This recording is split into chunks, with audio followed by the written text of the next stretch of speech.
The game that we were all looking forward to and is now deemed an instant classic. Let's talk about it. Welcome to the Pigskin Cafe, a podcast where Hampton, Chase, and Graham break down all things college football. So sit back, relax, and enjoy the show. They had to win this game. There's a problem. This one's tough. We are back. That's what my gut's telling me. I genuinely could not believe it. You don't live in the great state of Texas. All right, big boy. Hold my sweet tea. What are we doing? That is a stat there, ladies and gentlemen. What's going on, everybody? Hey, thankful to have you back in the Pigskin Cafe because we are open and excited. And I think we are still living off the high of what would be last night. We're recording this on Sunday. What a game that turned into an instant classic. I think no better way than to watch this game with all the eyes there on it, the famous people, the Nick Saban Field in Bryant-Denny Stadium. And the big question that everyone seemed to be asking was, is this about Alabama or was this about Nick Saban? Who contributed the most to their success? And guys, we learned a lot last night. And like I said, instant classic. And Hampton, you even kind of mentioned this of, there's some things we need to talk about, but the way that the game went down made it one that you almost wouldn't change anything about it. It was so perfect. It was what everyone says we love about college football. So Hampton, I'm going to start with you because I can't have you sit here and wait to talk about this game. So let's try to keep this organized for the listeners. And again, listeners, thank you for always tuning in. We've been and it's been awesome to see the pod grow a little bit. And if you haven't subscribed, just do that. Just shows appreciation to us and let us know that you're keeping up with us because we enjoy doing this, but want to have a family that we're putting around us as we're recording these. So Hampton, I think that we should let's just start with, because I was telling my wife this. I was saying yesterday was just one of the most perfect days. And we had game day in Tuscaloosa, Nick Saban on game day. We've got Miss Terry as the guest picker. Some really good games leading up to it. The game starts at 6:30. So maybe just set the scene for me a little bit of where were you? What were you doing? But what were you paying attention to leading up to the game? Because again, let me just, before I really get your thoughts, there was a storm that came through all the Southeast that we were seriously watching that we didn't know whether it was going to affect this game or not. So just a lot of things we were watching coming into this game. Hampton, tell me where you were, what you were thinking, what were you paying attention to is leading up to this game before we completely dive into it? Well, to steal a line from Moneyball and to paraphrase it a little bit, how can you not be romantic about college football? Yesterday epitomizes why we love this sport so much. From, like you said, Chase, from game day being there, the big time atmosphere, the celebrities coming in town. You had Trump, you had Kid Rock, you had Hank Williams Jr., a lot of former players, and it really felt like a game of the century. And I know a lot of talk has been with the expansion of the playoffs, these games don't mean as much as they used to. Well, what I watched last night, I didn't sense that one bit from the teams on the field, from the coaches on the sideline, to the fans in the stands. That was college football at its absolute apex. And I thought ESPN did a phenomenal job of building this game up for the heavyweight bout that it turned out to be. I love it. Graham, I want to toss it over to you, just kind of leading up to the game. Is you're soaking it all in. Where were you? What were you thinking? What was sticking out to you as we're leading up to the game? Again, so many storylines coming into this big moment. What were you paying attention to? What was something that you were paying attention to that you would thought was going to be a storyline going into the game, whether it was right or wrong? Yeah, I think that just for me personally, woke up yesterday morning, turned on game day in Tuscaloosa. Honestly, the biggest matchup of the season, and now that Alabama has beaten Georgia, Georgia and Texas is, I guess, a little bit less than if Georgia would have won and they played Georgia and Texas. But man, I think for me, it was just a surreal kind of game. I feel like the past few years of Alabama football, we found ways to win, but we never really dominated. And the first half yesterday, I told my wife, I said, I just want to stand up and scream out of excitement for how well Alabama was playing because the Alabama of 7, 8 years ago, 10 years ago would have dominating performances like they did yesterday, at least for the first half. But the kind of just the moment was something that is like something I'd lost and kind of found again. Like I said, Alabama found ways to win, but they just didn't have those ways to just truly dominate against these great opponents. And I was somewhat afraid that Alabama would come into this one knowing they were the quote-unquote underdog, but everybody on the game day set picked Alabama to win.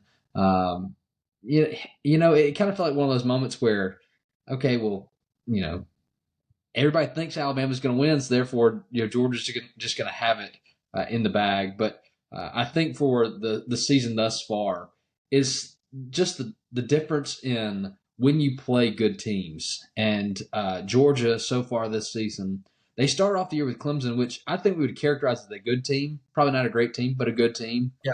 But Georgia dominated Clemson, but it seemed to kind of, coast the rest of the way. Had several easy opponents. I guess Kentucky is now a better win than probably we would have said last week. But Alabama going, having their kind of down game against USF, then really looking good against Wisconsin. It was so great as an Alabama fan, and we'll try and remain unbiased, but at the heart, we are what we are. We're not going to deny that. That Alabama truly had a dominating performance, and man, I was just so excited. And as we kind of moved to as we went to the second half, I think Alabama just tried to play it too safe, and I think that's why the game ended up being a lot closer than it was. And we'll dive into the second half here in just a minute, but just for the first half perspective, I mean, a dominant performance by Alabama, and I mean, truly just. I can't even keep the smile off my face now. It was so great. Well, can I add to that? Yeah, please. I've got a question I want to ask you, Hampton. So make sure that you're not you don't know what my question is, but don't steal it. Okay, so go ahead. I'm gonna speak in a brief, just a brief general statement, and then I want to really dive into the game. Yeah, hey, you've got 2 minutes for your opening statement. Okay, it'll be less than that. But Graham, like you said, we are Alabama fans and we broadcast that, but we do try to remain as objective as possible because we don't want to be obnoxious.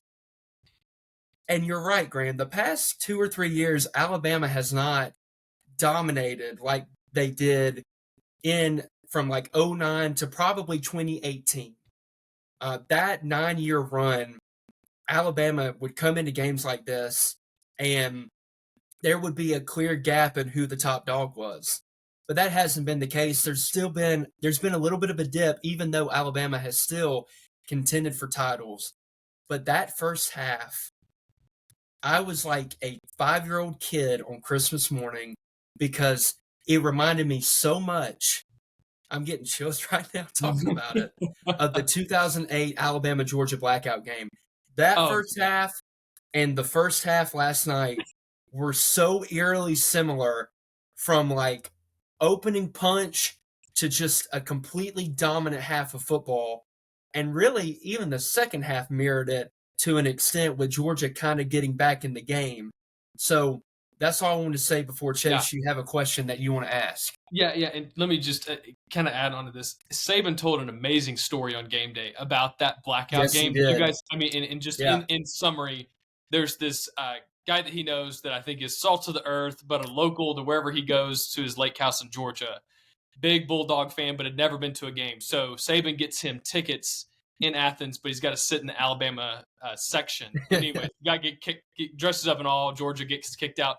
And I just want to say, I almost want to put before Saban, hey, you have so many stories we've never even come close to hearing about. You got to write a book. I would buy it. I would read it and probably use them as sermon illustrations. I mean, that's how good some of these are. Go ahead and write the book, make a lot of money, then go on game day and say, hey, just like how I wrote my book about this story and this story, But he's giving these away for free is just, it is such a gift. So, Mhm. Hampton, this is where I want to move us. And I do have something in my head how I want to progress through this game to keep it somewhat organized. And I think most of the time we talk about, let's talk offense, defense, high level for most Yeah. games. This game is just not one of those games that works. I think that what Mhm. I'll ask you is let's move through halves. Yeah. But let me start with you on this. When we kicked off this game, I'm over here standing up as they're running out of the tunnel. Yeah. I can't quite contain it at this point. I've been waiting all day, and I'm standing up, kind of shaking. I'm kind of aggressively patting my dog on the side because I'm so ready. And what I kept seeing you guys say, and I just want you to expound on it because I realized it, but I know that you've got more of an eye for it, is the opening drive. You guys were talking about how almost beautiful of a painting it was of what we came out with, what we showed them, and it had Georgia all out of whack. So I want you just, if you don't mind, maybe take a few minutes and talk about what you saw that we were showing and using at Georgia that they did not have an answer to, specifically that first drive. So I feel like in games and matchups in the past against Georgia, Alabama has come out with a very conservative game plan. And that is not what you saw last night. What you saw last night was a break in tendency from Alabama. And what I mean by that is there was a lot of getting the ball on the perimeter, getting their defense to go side to side, whether that be with the quick passing game, which Alabama has not shown hardly at all this year, that intermediate quick passing game that we have been begging for on this show was in full effect on the first drive and especially in the first half. And then when we would run the ball, we would go to the edges, pound the edges, because Georgia, that is kind of one of the weaknesses of their team. Their outside linebackers don't hold the edge very well. And you saw Alabama exploit that over and over and over again. And they really avoided running on the interior of that Georgia defensive line, because that is more of their wheelhouse of kind of that traditional, if you run it up the gut, we're going to clog you up with our two-gap scheme. Well, with running it to the edges, you get to use more of that pin and pull scheme that Alabama uses, and that does not favor Georgia in that matchup. That really stresses that scheme that they have in place, and you saw Alabama keep going to the well, and it had Georgia completely discombobulated for like the first 4 or 5 drives of the game. And I think a lot of it had to do with Jalen Milroe, and I'm gonna get to him here in a minute, but he was running the ball with such conviction and decisiveness, especially early in that first half, and Georgia just really had no answer for it. I thought some of the play calling, some of the play design by Nick Sheridan and Kalen DeBoer was just flat out sexy. That's the best word I can come up with. Hampton's vocabulary is so deep. I think that's the first time we've used "sexy" on the podcast. I think so. I mean, this guy crushed the ACT 1,000 words that he had to probably memorize in high school. Well, because I mean the second touchdown that Alabama had, the wheel route where they did basically an orbit motion with Jam, who came around. He did a little hesitation, and he picked back up full speed and goes up the sideline. Linebacker could never catch up, and then Jalen Milroe throws an absolute dot. The linebacker doesn't even see the ball come out, or doesn't even see the ball go right by his ear, right in the breadbasket, touchdown. And the level of execution and the level of confidence in the game plan that the coaching staff had set forth was second to none. I mean, I don't think people realize that does not happen to a Kirby Smart Georgia defense. Totally. Probably, maybe ever, but if it did happen, it was in his first year, in 2016. That was how impressive the offensive performance was in the first half. And I give credit to the offensive line, who I thought played phenomenal football pretty much the entire game, especially in pass protection. I don't believe a sack was allowed all game long. They handled blitzes very, very well. They did really good when there were runs to the edges of getting out there, kicking guys out, opening up running lanes, and doing a really good job with that. Thought the receivers played really well in the first half. More on them in a bit. But the story of the game in the first half, especially, and I thought he played well the whole game, even though I have a little bit of notes for the second half. But the Jalen Milroe we watched last night was absolutely sensational. And I know our beloved brother Andy Nee had a question of, do I regret my comments on Milroe in the past, especially after the South Florida game? I was very, very tough on Jalen Milroe, and I don't regret those comments because guess what? After that game, those comments were valid. But what he showed last night was unlike anything he's shown in his 19 games as an Alabama starter. Not only with the accuracy that he displayed on the deep ball, in the intermediate levels of the field, in the short, quick game, the decisiveness, the ability to recognize the blitz and get it out hot, which I thought the coaching staff did a good job of preparing him for that and giving him quick and easy answers to exploit that blitz. A couple of those to C.J. Dupree. That wasn't happening last year, and it really wasn't happening earlier this year.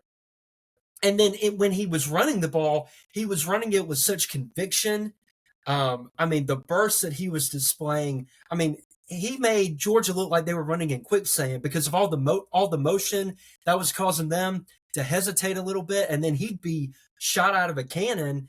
I thought he was absolutely phenomenal last night, especially that first half. I have a few notes on the second half that we'll get to when we proceed to the second half to talk about it. But he is the story of the game. Because I'll tell you right now, folks, if he plays like that the rest of the year and he keeps building on that performance, the guy had, I believe, 390 yards passing and over 100 yards rushing and 80% completion percentage. That's not happened in 25 years in college football, and it's the best performance against an AP top 5 team by a quarterback since Greg McElroy in the SEC championship in 2009. Just absolutely unreal stuff by him, and I'll quickly hit on the defense and then kick it back to you. I thought the defense was phenomenal in the first half. I thought they did a great job of making Carson Beck very, very uncomfortable. We talked on the pod last week about how Kane Womack was holding back, man. He was holding those simulated pressures and those stunts and all those games up front back for this game. And he had Carson Beck so confused. His head was spinning in that first half, leading to that safety on that intentional grounding where, there were 7 guys at the line of scrimmage, and sometimes he would send all, sometimes he would drop 2, sometimes he would drop 3. It was a sight to behold in that first half, and with the physicality they played with, turned the ball over twice in the first half. I thought they were absolutely unreal, and I thought that first half showed Alabama's in good hands because the game plan on both sides of the ball were outstanding, and the players executed them flawlessly up until late in the first half, and then the second half we'll get into. Absolutely. Gerb, I want to kick it to you. As you just hear him talk about the first half, what's kind of your reaction, I guess, to what Hampton said, but more so just the game in general? Maybe take I remember. Sorry, I had something I was going to say, and then I just completely forgot it. And I was trying to move on. The safety that we had, we sent all 7 players. That kind of looks like me when I'm playing defense on College Football 25. Yes, it does. Every single player. Yes, it does. Well, the way we attack the edges is how I use RPO orbit motion in college football. You just attack until they stop it. Oh man, I'm glad that I dug that back out because I completely forgot. I was like, it's gonna be funny. It was gonna be fun throwing here that I just could not remember it. So I'm over here like, Graham, tell us a little bit about what you think in general. And I'm trying to dig in my brain to figure out what that was. Graham, for real though, when you watched this first half, like you said, I think that I was repeating things to Lindsay that were similar to what you were telling Shelby. Was just this is what it used to feel like, and it feels like when we stopped smashing teams like that, Georgia started doing that. They took our place, and they would go out there and it'd be like, okay, they're playing Florida or they're playing Tennessee, and all of a sudden it's 28-3 at the end of the first half and stuff like that. Like they just would completely remove all hope by halftime. So walk me through what you just overall thoughts of the game, maybe one position group that you want to highlight. Yeah, I want to just use just 3 words to kind of describe at least the offensive performance, and then I'll talk about the position group that I like. I think that the first word is motion. I think that for the longest time, Alabama's not been stagnant, but has not incorporated enough motion to get the best people in the best spots to be successful. And then the second word I'd have is alignment. I think that formationally we were showing Georgia things that they had not seen before, but also things where we knew we had an advantage. Like Hampton said, at least for he might not have said it, but the first touchdown that Milroe scored, the rush to the left. I mean, they moved. I mean, the formation completely changed, and like Hampton said, Alabama wants to pin and pull, and Georgia, in that motion, set themselves up perfectly for Alabama to pin and pull. And Jalen Milroe just could have walked it. He could have danced in to the end zone. There was so much space there. And I think that really contributes to the first 2 points, motion and alignment, which sets up just this third aspect, which I want to give credit to. It is assignment football. And I think that my position group that had a great game was the offensive line. Obviously, receivers get great credit. Ryan Williams had a phenomenal game. Jalen Milroe. I've been telling you the whole time. Yeah. Nobody would listen to me. Jalen. About what? About Ryan Williams being good. I've been saying that the whole time. I've been telling you guys he's 17 and nobody will listen to me. Wait, he's 17? I didn't know. So the offensive line, I mean, just did a great job of protecting Milroe. No sacks on the game, which, I mean, gives credit because, like we talked about a few weeks ago, we were really concerned with just the performance against USF was, I mean, kind of not even eye-opening, but just kind of like we feel like we watching the same movie that we've already seen, And then this game, Georgia has one of if not the best defense in the country. Have a top 5 draft prospect in Michael Williams, and the offensive line performed phenomenally. I think that you have to give them so much more credit than we have, which goes to, I guess, my third word. So we got motion, we've got alignment, and then it's assignment football. I think that Alabama at the fundamental level looked very good on the offensive side of the ball. And the offensive line is where I give most of that credit to. Protecting Milroe, allowing him to move around in the pocket, setting him up to actually run the ball on good design plays. I feel like there was a lot of times last year and the USF game where Milroe was running and it was like, that's not the best play to make right there. And just truly an outstanding game by Alabama. You knew Georgia was very talented, so you knew they were going to respond when down and their back was against the wall. But Alabama held on, and obviously we'll cover the second half in a minute. But offensive line gives a lot of credit in the first half. Second half, I mean, everything Hampton said was spot on.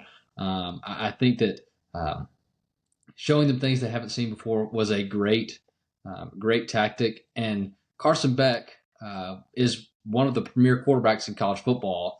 And, I mean, he definitely shows it in the second half, but would throw the ball into places where it didn't make sense to. And I think that really just spoke to Alabama's, ability to show them things he hadn't seen, be in places and windows that they necessarily probably shouldn't have been, in closing those gaps. So just a great foundational level of football on the offensive line and the defensive side of football. That's great, Graham. Hampton, let me throw it to you real quick. I was asked a question, and I want you to maybe put the second. We'll get to the second half and after this question. I want you to just put it to the side just for a second because it was a really good question in the moment, and what then happened in the second half turned into, just one of the greatest football games I've ever seen. But I think the point still stands. It's not as good of a question after the second half. So this is what it was at halftime. They're throwing up. Kirby's 1-5, I think, at that point, 1-6 after last night against Alabama, and now he's down 28-3. I think is what the score was at halftime. 37. The question, 27-3. The question got asked, "Hey, what is that? Still not right? What was the score? 30-7. 30-7. I'm sorry. Yeah. No, you're good. 37. So it's 30-7 at halftime. The question got asked, "Hey, why does Alabama why do they have his number? Why does Georgia seem to just demolish everyone and it's not even close?" Let's look back to TCU, which is supposed to be a good game, demolishes them. Playing Florida State, I know that game's got some nuance to it, demolishes them. They've done this over and over and over again. Plays Alabama and down early quick. And you go back to the SEC championship game last year, and we're throwing their defensive line that you've heard all about onto the ground, like on their butt. It doesn't even seem like the same team. Hampton, I think I have an answer to this that I think works, but I want to get your thoughts on how you would answer just that question. Again, try to put away the second half for a moment, and let's just sit in the first half. Why does Kirby, from a very high level, struggle with Alabama as an opponent? I think it's 2 or 3 things. First thing is that Alabama has a roster that is equal to talent to Georgia. Mm-hmm. And most teams in the country do not have that.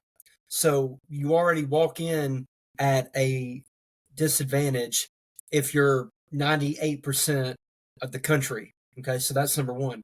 Number two, there is a really real thing of teams around the country being scared of Georgia, just like when Alabama in their heyday from like 2009 to about 2017, teams would simply crumble at the sight of the script day. I mean, that is just true. They would not play up to the level that they had played all year because they had an intimidation factor. They were the big bully on the block, and I think a lot of teams across the country feel that way about Georgia now, but Alabama does not. Alabama looks at that G and is like, bring it on. Let's meet here in the 50-yard line and let's go to war. They're not intimidated by Georgia like many other teams in the country. And number three, I think more than anything, I don't necessarily think it's, Kirby chokes in these big games. Now, there are a couple questionable decisions that he's made, especially early in his career at Georgia. Like I'm thinking of 2018 when they ran the fake punt in the SEC championship. That, to me, very questionable decision that ended up biting him in the butt. But I think the skill players that Alabama has really stresses his scheme, just like when Alabama under Nick Saban and Kirby Smart, or Georgia under Kirby Smart, had very simple or very similar schemes. And what stresses that scheme? Good quarterback and good wideouts. And so when Alabama has that at their disposal, they can come in and they can present a challenge to Georgia that, again, 98% of the country can't. Look at what Ohio State did to Georgia in 2022. That was the only test that they had all year, honestly, other than that one game against Missouri that was a little flukish. But they had C.J. Stroud at quarterback. They had Marvin Harrison Jr., Emeka Egbuka. They had receivers and a quarterback that were legit and that could stress that scheme. So I think all three of those factors are why Kirby struggles more with Alabama than he does anybody.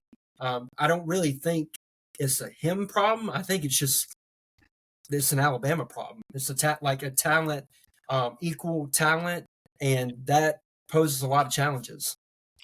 Yeah, I agree with that. You did cover something that I think I've been pondering. So this is helpful. I was wondering if I'm answering this question, I agree with what you said. I don't disagree with it. Mhm. What I was wondering if it's the what I think for me might be the number one is I feel like when Kirby left Alabama, remind me what year again that year ago that was, it was 2016? Yeah, he left after the 15 season. His first season at Georgia was 2016. Yeah. So let's just say 2015. I feel like when he went to Georgia, he went and made another 2015 Alabama at Mhm. Georgia in Athens. And so he's trying to build what Alabama already was. And if I had to nuance it in 30 seconds, I feel like what has happened is that he has almost tried to continue that 2015 Alabama style of program, Mhm. offensive, defensively. There hasn't been much innovation, and I feel like Saban has done a really good job at at least being willing to adapt and hear out other philosophies of the game. Mhm. And I know that they've had other offensive coordinators and defensive coordinators. I understand that. But I think that if you look at Alabama's offense, you've seen a progression, Mhm. but at the same time, not getting so far away from their identity that they can't line up against Georgia and say, hey, again, we're going to play. How can we have the most hard-nosed, hard-hitting defense with big guys that you're going to be afraid of, while at the same time developing an offense that's powerful, just like some of these teams that keep beating us. Mhm. And so I was wondering if that had to do with some of just they're equal, except for it seems like Alabama has been able to adapt with the times better than Kirby has. It looks very similar, his offenses and defenses, to when he got there, compared to if you looked at 2015 Alabama to 2024 Alabama. So Yeah. just 30 seconds rebuttal. What would you kind of Yeah. add to that or push back on? I would say I agree to a degree because I think for a long time I would agree that Kirby really didn't, um, revolutionize his offense or change it any. But that really changed, I believe, in 2021 when Todd Monken got there. When Mhm. Todd Monken got to Georgia, he introduced a lot more spread and a lot more vertical passing game concepts to Georgia that they had not had before when they had Jim Chaney as their offensive coordinator. And I think that kind of held them back. And then when Todd Monken was there, they won a championship in 2021 and they Mhm. won one in 2022. And then last year, I thought they were a very prolific offense. I don't think they were quite as good as they were under Monken because I think Monken is a superior play caller to Mike Bobo, but they still had Brock Bowers and Lad McConkey, but they haven't gone full spread, full quarterback run, but they did utilize that a little bit more with Stetson Bennett because he was a pretty good athlete.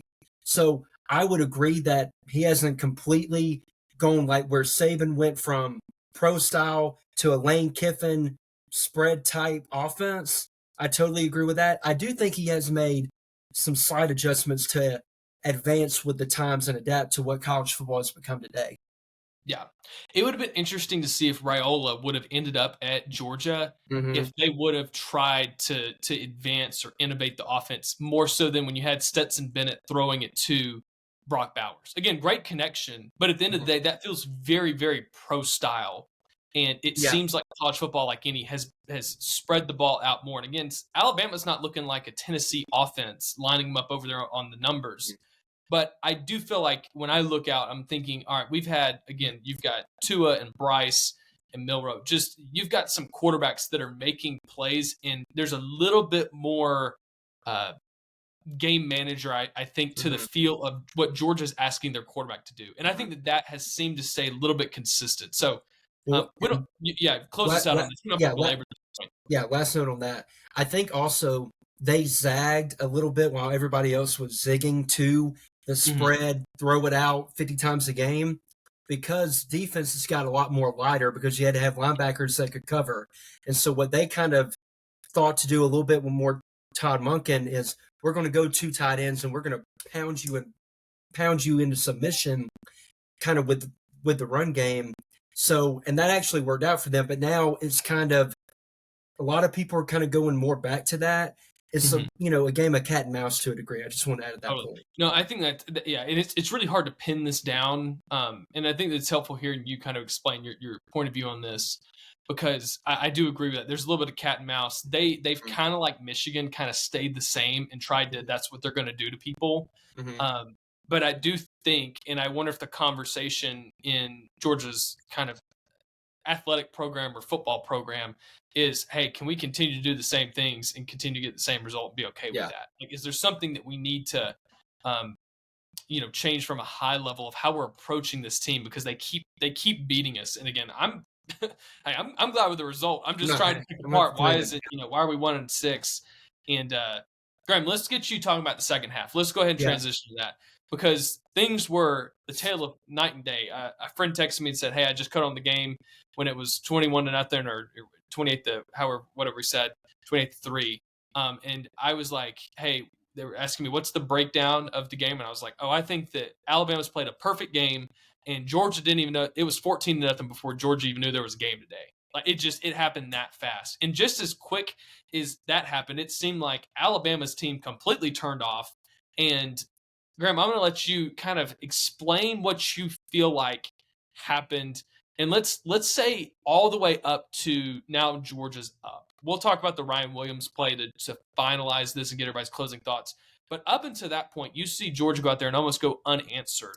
What were you thinking? What were you observing when that happened? Yeah, I think that what really changed the momentum of the game from Alabama really heavy back into Georgia's favor was right before halftime. Alabama is driving down the field. I mean, not much time left. Gets the ball and has it on the 40, 45-yard line.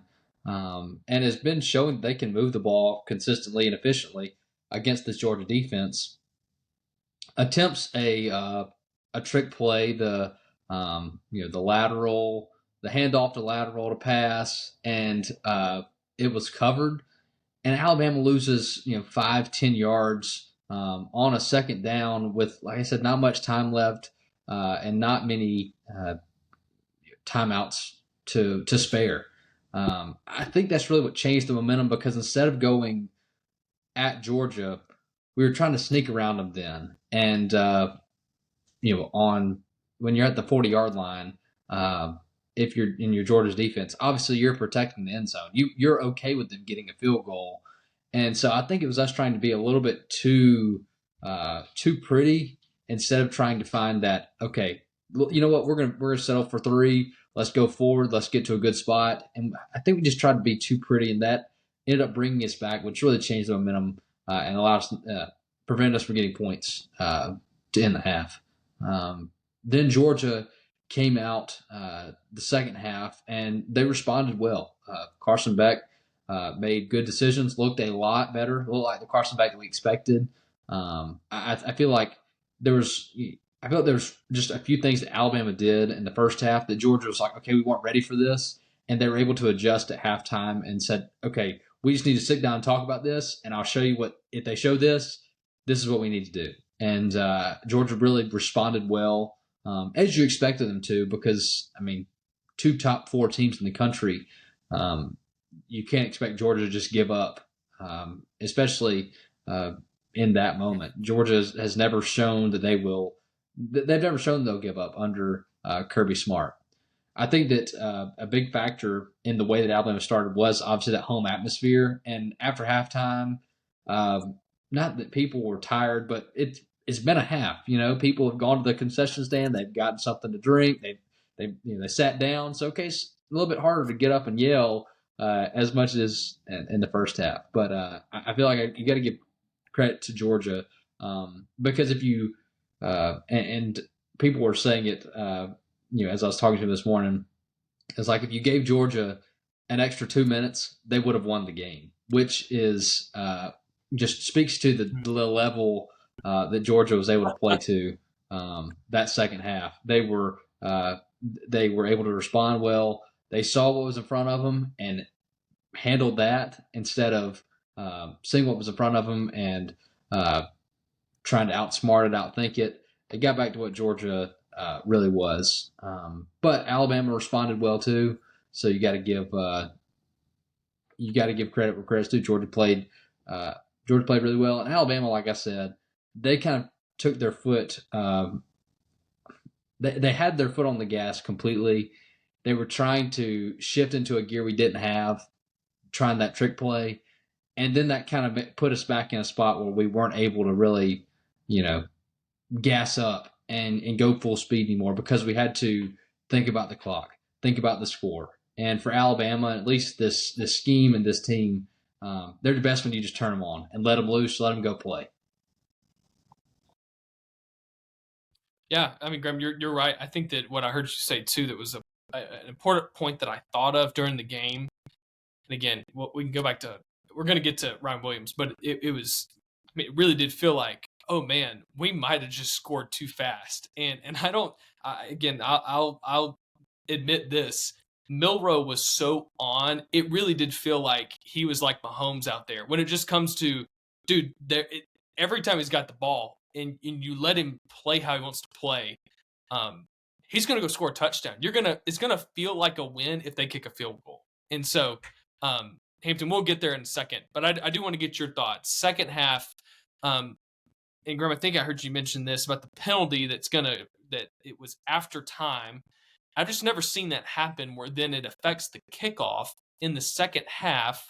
So it just seemed like there was a swing that happened, multiple swing. Graham kind of covered that. So Hampton, feel free to talk about that for a moment, but I really want to hear what you're thinking as the score gets closer and closer and closer that Georgia takes the lead.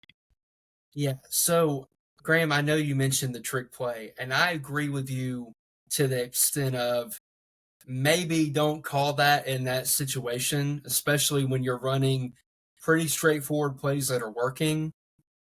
But if you look at the replay, if Malachi Starks didn't make an absolutely incredible play because he was the only one out there, if Proctor blocks him, Jeremy Bernard has the whole sideline with 5 offensive linemen in front of him.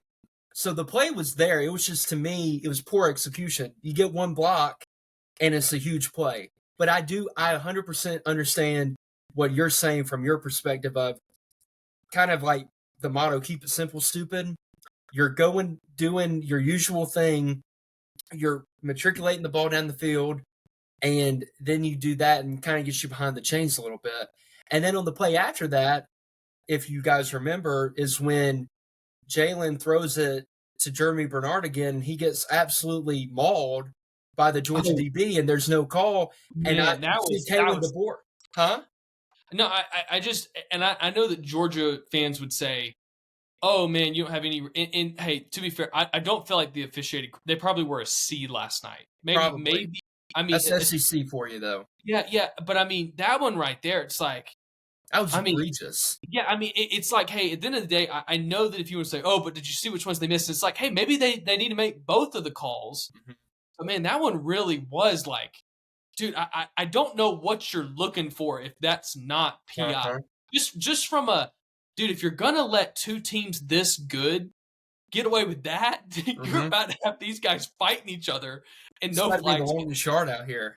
So just keep going, Hampton. I forgot that happened because that was a big moment that I think that we did see Kalen DeBoer come alive, and I think all of us were just thinking, "Hey, we've got our guy, fellas." Yeah, I absolutely love seeing that from him, and it was justified because, again, like I get other calls in the game that can go either way, but that is as blatant PIs as you're going to see.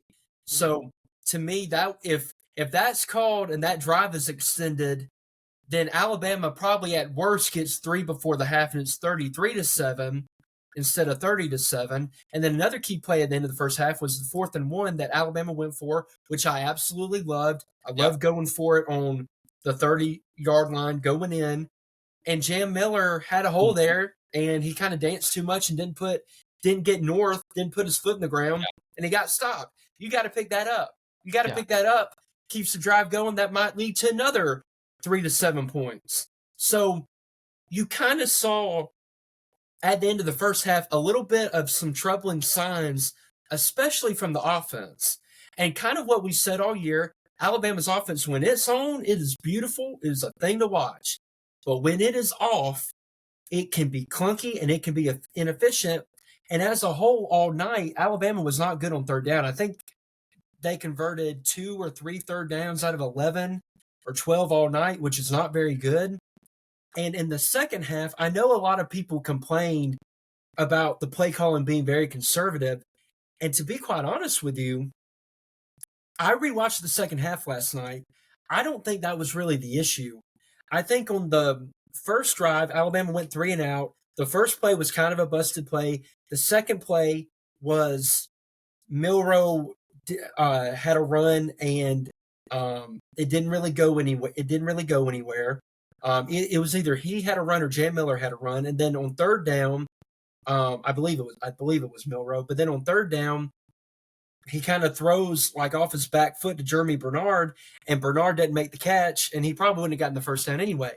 Well, then Georgia goes on that long drive, like 20-play drive, and then Alabama didn't get the ball back until like 3 or 4 minutes left in the third quarter.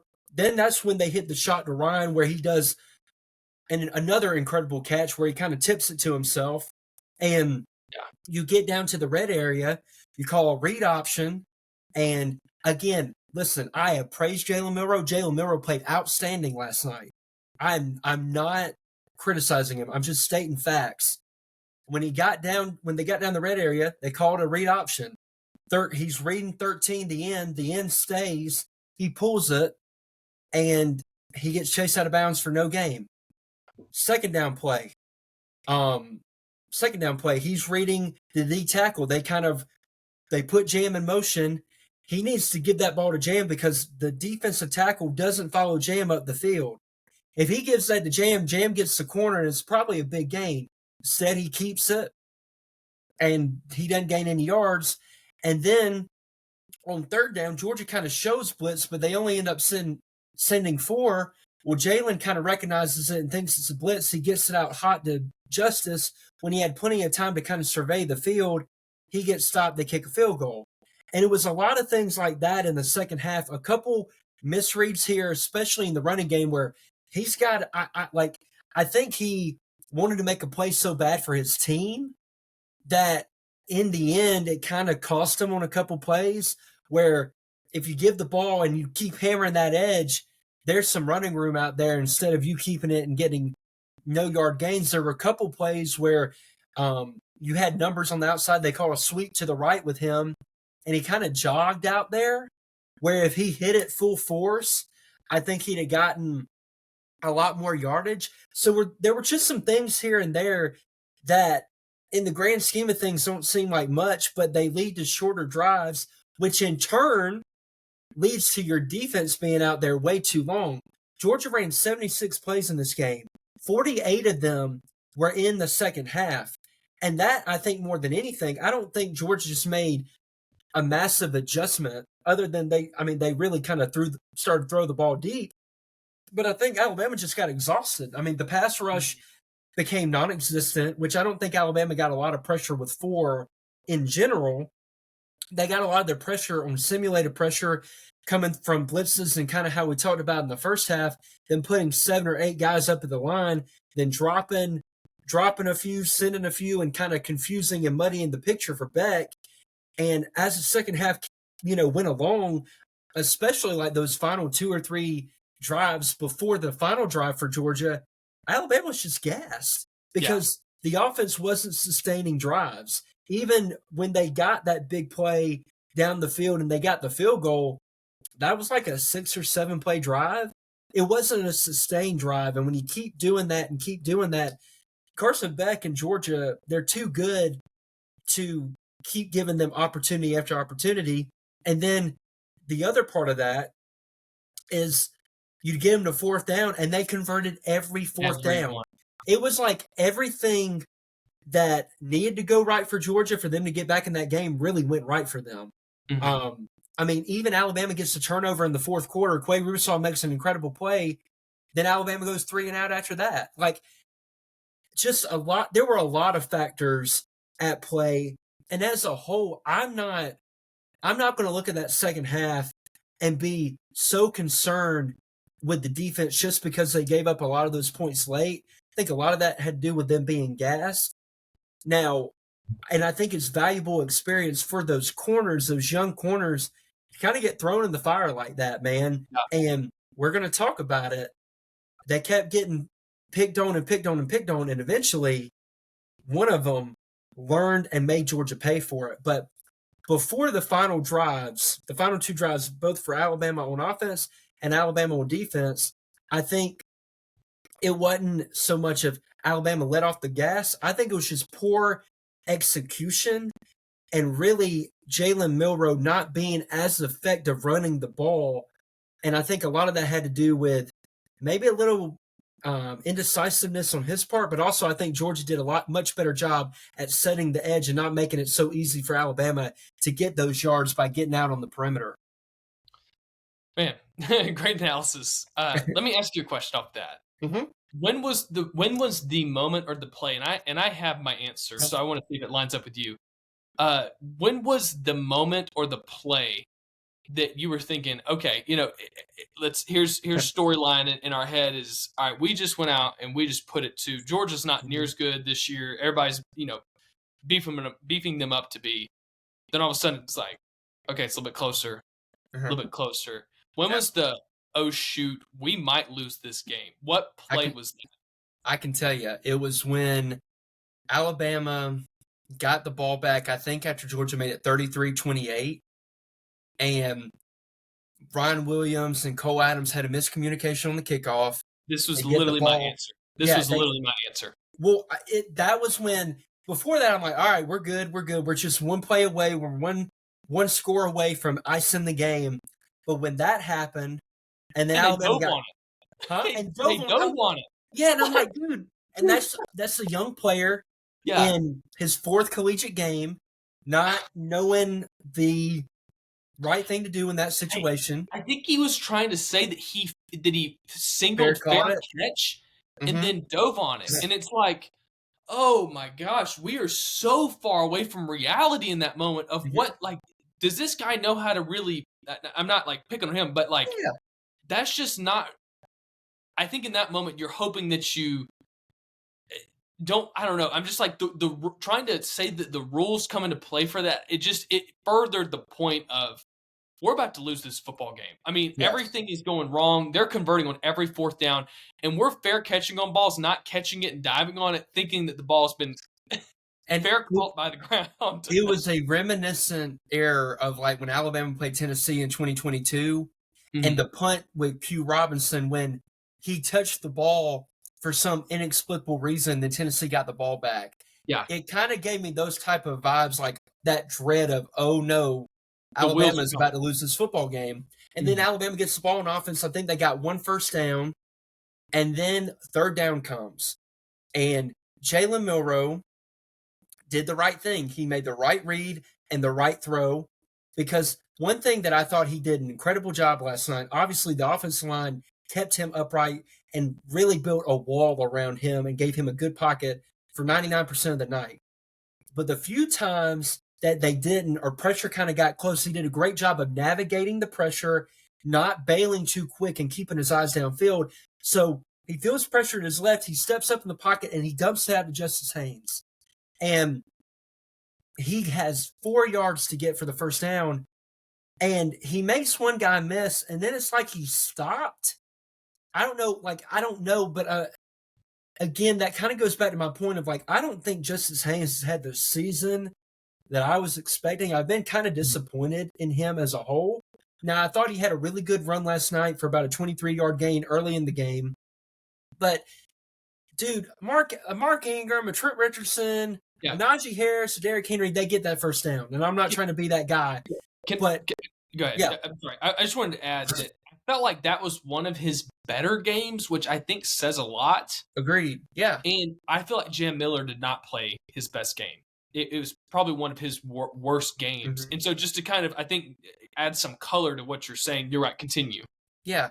Well, and I agree with that too, because Jam, other than that beautiful catch on the wheel route, he had 5 carries for 8 yards. And I think as a whole, Alabama, like I love using Jalen Milroe as a runner because he's very effective and he's the most dynamic player with the ball in his hands, other than maybe one other person that we're about to talk about here in a minute. The running backs need to be a little more involved in the offense because some running backs especially are guys that get into a rhythm. The more carries you get, the stronger they get. And when Justice is only getting 6 carries and Jam's only getting 5, and that kind of maybe causing an issue for them. And some of that's on Jalen when he should be giving the ball to them on a read option, and he's pulling it inexplicably because it's making the wrong read. So when Justice got stopped on that 3rd down, and it's 4th and 1, and in hindsight, I think Kalen DeBoer should have gone for that. Trust your O-line, trust your quarterback to get that 1 yard, because your defense was reeling at that point. There was kind of a point of no return because they had been out there all half, and when they kicked the ball back, I knew they were going to score, and I think it was the next play they scored that long touchdown, which when Keon Sabb bit on kind of the end fake that Dylan Bell gave, that was when I thought Alabama was in trouble. But thankfully, Chase, something happened after that play, and we'll talk about that here right now. Right now. Right now. Dude, I mean, this is when you're watching, and I'm sitting here, I've screamed at my TV, I've screamed at my iPad. I mean, I'm moving around the house at this point, and I'm really feeling all those messages, everything that I've already said, saying, man, Alabama, has completely, dominated. The Kings back on top. Things are back the way they should be. And I'm thinking I'm gonna have to see these people again at some point, because this game just. I mean, I couldn't wrap my head around truly what had happened. Yeah. But then, let's tee it up. Okay, Alabama's got the ball, and first play, they go for it, which it felt like, and this is not the whole story, it felt like first half they were letting the offense cook.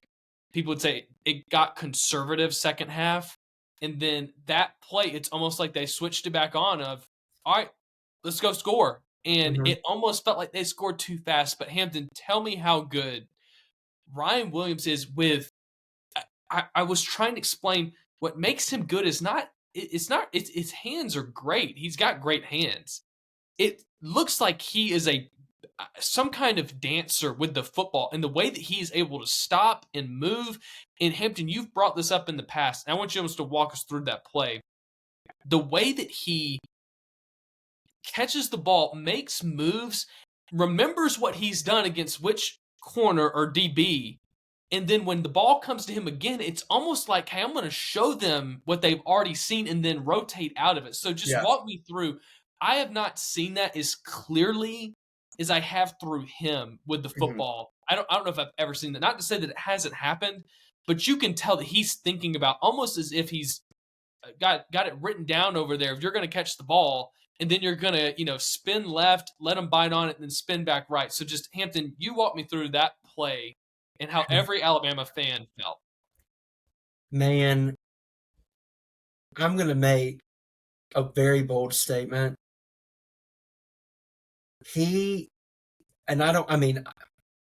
All respect to Julio Jones, all respect to Amari Cooper, all respect to Calvin Ridley, Ryan Williams is the best freshman receiver Alabama's ever had. And what you said about how he almost has a game plan of when he gets the ball, but he has this very special, innate, instinctual feel for spacing on the field, how to set up moves, and just he's got so much God-given ability. Like when that ball went up, I kind of was like, oh no, what are you doing? Because I didn't think it was a particularly great throw. Now, Kalen DeBoer, after the fact, said that he felt like that was intentional. That's something that they rep to kind of get, throw the ball short so the receiver can come back. He's got his eyes on the ball. He can make a play for it.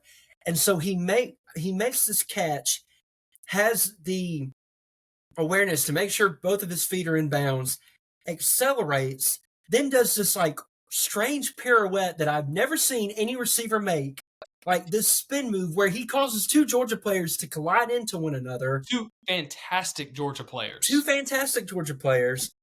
And then he accelerates to the end zone. They barely get a hand on him. While he's at the 5-yard line, he takes his mouthpiece out for the photo op, hits That's right. the Dirty Bird, and then after the game, he changes his profile pic on Instagram to Michael Vick holding a dog. Like, are you kidding me? Like, the kid is unfreaking believable. Like, I have seen many a great receiver at Alabama. I've not seen one like him. And he's caught 16 balls on the year, I believe, for 472 yards, I think. And he's like 15 yards off of what Devontae Smith was at, or where he was at 4 games into his Heisman campaign. And he's got one more touchdown than him. Like, this is uncharted territory. And I don't like to be that hyperbolic about a player, but this kid is absolute dynamite. He's magic. He's money. He's everything you want in a college football player. The stage is never too bright. And I cannot believe that he's 4 games into his Alabama career and he's already doing this. Like, can you recall any Alabama freshman? I'm talking about Minka. I'm talking about Coop, Julio, any Bama player who's made this immediate of an impact in just 4 short games. He's nothing short of unbelievable. He's Alabama's #1 receiver, and I know Shep said on our pod last week that he thought he was the best receiver in the nation, and I kind of was like, hey, let's pump the brakes a little bit. Shep, you might have been right, because I'm not going to say he's the best, but it is hard to find a better receiver in the country than Ryan Williams. I know Jeremiah Smith is an absolute freak show. I know Carson asked about that. Who would you rather have? I'm taking #2 in Crimson every day of the week, and twice on Saturday. And you hear it here first. What's Shep's hot takes one day is yesterday's news the next. Very true. We appreciate you, man. And hey, if you've made it this far, this is well worth an hour podcast. Yes. Again, just to restate it, it did not have to be coined. It was instant classic on the clock hitting 0 of just what I love about college football is how many people that would say they're like, you're an Alabama fan out here in Texas. Yet their eyes were glued to the TV this Saturday. They weren't missing this game. And I love that about college football. Of people will hate on these 2 teams, on Alabama and Georgia, because they're tired of them being good. And at the same time, they'll set their DVR to make sure that they get to watch this game. Yeah. So, friends, thank you so much for listening to this episode of Pigskin Cafe. We've covered so much, but this is one that I hope that we would look back on one day. And Hampton, let me let you have the last word after that beautiful soliloquy. Right. So, Hampton, give us our last word. I'll get us out of here. This will be the last word. I would be remiss if I didn't mention the other #2 that saved the day for Alabama, another freshman, Zabian Brown, who got picked on a lot last night. In the biggest moment of the game, made an absolutely incredible interception. It sealed the game, and not only did it show that he learned, he took his lumps, but he came out on top, and he's going to be better for it, and the future is bright for that young man. The 2 #2s were absolutely Hollywood for Alabama last night. Chase, it's fun to recap this game, man. And gosh, dog, I am ready for next week already. Come on. I love it. All right, guys. Hey, thank you so much for listening to this episode of the Pigskin Cafe. If you hadn't checked us out, we're on socials. Like and subscribe here on the YouTube channel. But guys, again, we love doing this, and this would be a phone conversation if it wasn't a podcast. So thanks for being a part of it. Graham had to dip out early to get to church function. So we understand that. And again, we've enjoyed, I think, even interacting with you guys in the comment section. So don't be afraid to comment. Keep it coming. Yeah, pass this on to your friends. If you love college football, this is the place for you. So we've got another episode coming out for you this week, so be on the lookout. But until next time, the Pigskin Cafe is closed for now. Till then, chew on that. We'll see you guys soon.